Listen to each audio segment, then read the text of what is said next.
Números capítulo 11. E aconteceu que, queixando-se o povo, era mal aos ouvidos do Senhor, porque o Senhor ouviu, e a sua ira se acendeu, e o fogo do Senhor ardeu entre eles, e consumiu os que estavam na última parte do arraial. Então o povo clamou a Moisés, e Moisés orou ao Senhor, e o fogo se apagou, pelo que chamou aquele lugar Taberá, porquanto o fogo do Senhor se acendera entre eles. E o vulgo que estava no meio deles veio a ter grande desejo, pelo que os filhos de Israel tornaram a chorar e disseram: quem nos dará carne a comer? Lembramo-nos dos peixes que no Egito comíamos de graça, e dos pepinos, e dos melões, e dos porros, e das cebolas e dos alhos. Mas agora a nossa alma se seca, coisa nenhuma há, senão este maná, diante dos nossos olhos.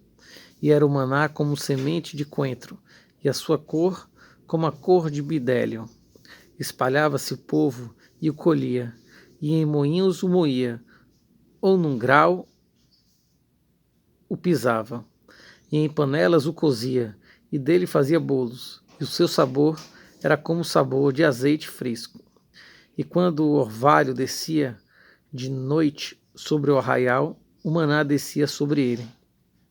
Então Moisés ouviu chorar o povo pelas suas famílias, cada qual à porta da sua tenda. E a ira do Senhor grandemente se acendeu, e pareceu mal aos olhos de Moisés. E disse Moisés ao Senhor: por que fizeste mal a teu servo? E por que não achei graça aos teus olhos, que puseste sobre mim a carga de todo este povo? Concebi eu, porventura, todo este povo? Gerei-o eu para que me dissesse que o levasse ao colo, como o aio levar o que cria? A terra que juraste a seus pais? Donde teria eu carne para dar a todo este povo? Porquanto contra mim choram, dizendo: dai-nos carne a comer. Eu sozinho não posso levar todo este povo, porque muito pesado é para mim. E se assim fazes comigo, mata-me. Eu te peço, se tenho achado graça aos teus olhos, e não me deixes ver o meu mal. E disse o Senhor a Moisés: ajunta-me 70 homens dos anciãos de Israel, de quem sabes que são anciãos do povo e seus oficiais, e os trarás perante a tenda da congregação, e ali se porão contigo. Então eu descerei, e ali falarei contigo, e tirarei do espírito que está sobre ti, e o porei sobre eles. E contigo levarão a carga do povo, para que tu sozinho o não leves. E dirás ao povo: santificai-vos para amanhã, e comereis carne, porquanto chorastes aos ouvidos do Senhor, dizendo: quem nos dará carne a comer? Pois bem, nos ia no Egito. Pelo que o Senhor vos dará carne e comereis.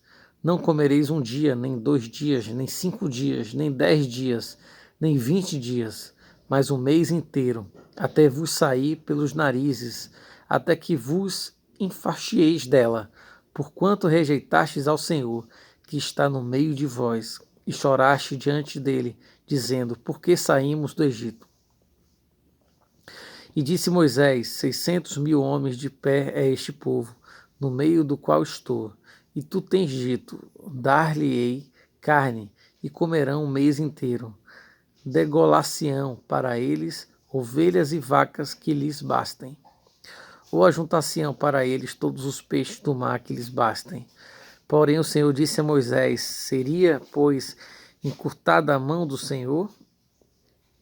Agora verás se a minha palavra te acontecerá ou não. E saiu Moisés, e falou as palavras do Senhor ao povo, e ajuntou 70 homens dos anciãos do povo, e os pôs em roda da tenda. Então o Senhor desceu na nuvem e lhe falou, e tirando do espírito que estava sobre ele, o pôs sobre aqueles 70 anciãos. E aconteceu que, quando o espírito repousou sobre eles, profetizaram, mas depois nunca mais. Porém, no arraial ficaram 2 homens. O nome de um era Eldade, e o nome do outro Medade. E repousou sobre eles o Espírito. porquanto estava entre os inscritos, ainda que não saíram à tenda, e profetizavam no arraial. Então correu o moço e o anunciou a Moisés e disse: Eldade e Medade profetizam no arraial. E Josué, filho de Nun, servidor de Moisés, um dos seus jovens escolhidos, respondeu e disse: Seu meu, Moisés, proíbe-lhe. Porém, Moisés lhe disse: Tens tu ciúmes por mim? Tomara que todo o povo do Senhor fosse profeta, que o Senhor lhes desse o seu espírito. Depois Moisés se recolheu ao arraial, ele e os anciãos de Israel. Então soprou um vento do Senhor e trouxe codornizes do mar, e as espalhou pelo arraial quase caminho de um dia de uma banda, e quase caminho de um dia da outra banda, a roda do arraial e a quase 2 covados sobre a terra. Então o povo se levantou todo aquele dia e toda aquela noite e todo o dia seguinte e colheram as codornizes, o que menos tinha. Colhera 10 homens e as estenderam para si ao redor do arraial. Quando a carne estava entre os seus dentes, antes que fosse mastigada, se acendeu a ira do Senhor contra o povo, e feriu o Senhor o povo com uma praga muito grande, pelo que o nome daquele lugar se chamou Quibrote Atava, porquanto ali enterraram o povo que teve o desejo. De Quibrote a Ataava caminhou o povo para Azerote e parou em Azerote.